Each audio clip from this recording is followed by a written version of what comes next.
Today we are going to discuss Hofmann elimination. When a quaternary ammonium ion, this is quaternary ammonium ion with hydroxide ion, is the reaction of quaternary ammonium ion with hydroxide ion, which leads to synthesis of alkene, and this is called Hofmann elimination reaction. So the reaction of quaternary ammonium ion with hydroxide ion is known as Hofmann elimination, and here in this case also alkene is formed, like any other elimination reaction we have discussed so far. And here in this case always the group is a quaternary ammonium salt. As tertiary ammonium mean is moderately good leaving group, this one, so heat is required. It's also a E2 reaction, that is it's also a second order reaction, and in this case a very little substituent product is formed. Here most of the product are elimination product. That means instead of this propyl hydroxide, if this is a substrate, though instead of propyl hydroxide there is a substitution product, mostly propene is formed in Hofmann elimination reaction. So for this quaternary ammonium salt is required. So this quaternary ammonium compound that you can prepare by treating a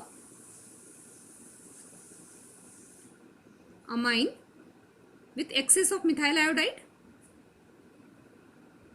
you get the quaternary ammonium compound in presence of K2CO3. This is formed. From amine you can get this in a single step, but here the anion counterpart will be the iodide ion. But in order for a quaternary ammonium ion to undergo elimination reaction, counter ion has to be hydroxide ion. This has to be hydroxide ion, as we have discussed earlier, because very strong base is needed to start the reaction by removing the beta proton. That's why this iodide ion has to be replaced with the hydroxide ion, because halide ions are weaker bases and quaternary ammonium halides cannot undergo Hofmann elimination when this iodide ion is present. So it has to be, this quaternary ammonium has to be attached with the hydroxide ion, that is OH minus ion, in order to carry out the Hofmann elimination reaction. So this can be converted into this hydroxide one by treating it with the silver oxide and water. So the quaternary ammonium halide can be converted into quaternary ammonium hydroxide.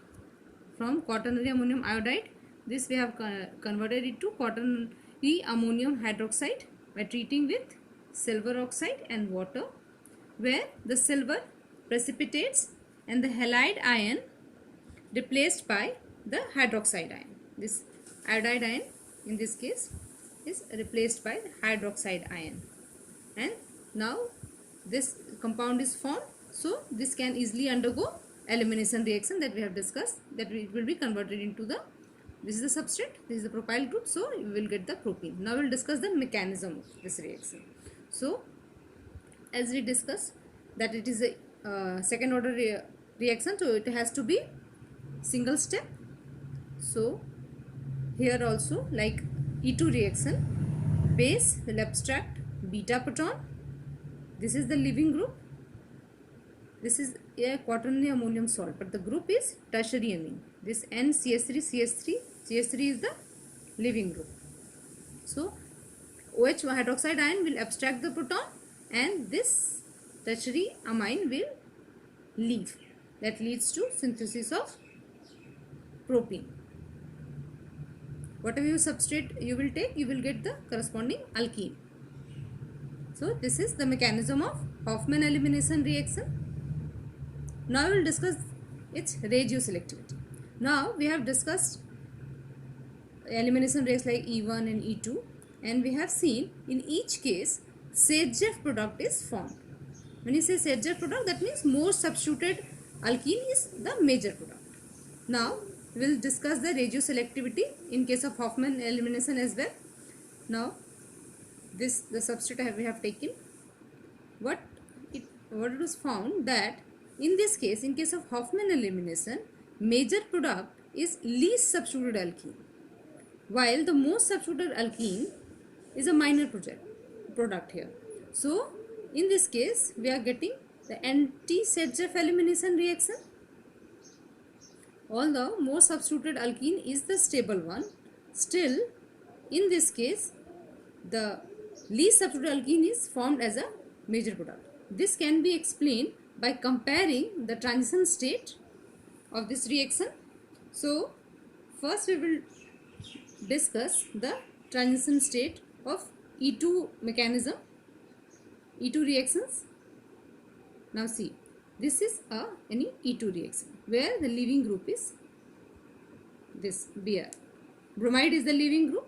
So when we look at the transition state of this one, this is the transition state when more substituted product is formed. This is the transition state when least substituted product is formed. Now see what happened. As base abstract beta proton and the leaving group leaves simultaneously in E2 reaction, and this transition state has got alkene character, both of this.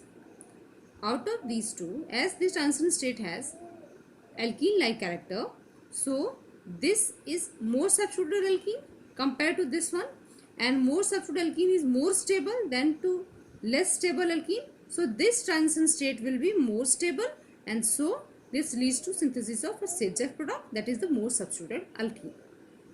While in this case,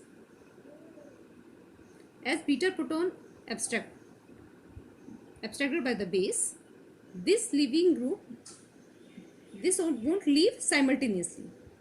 Why? Because this tertiary amine is not a good leaving group like bromide, iodide, chloride. It is not that good leaving group.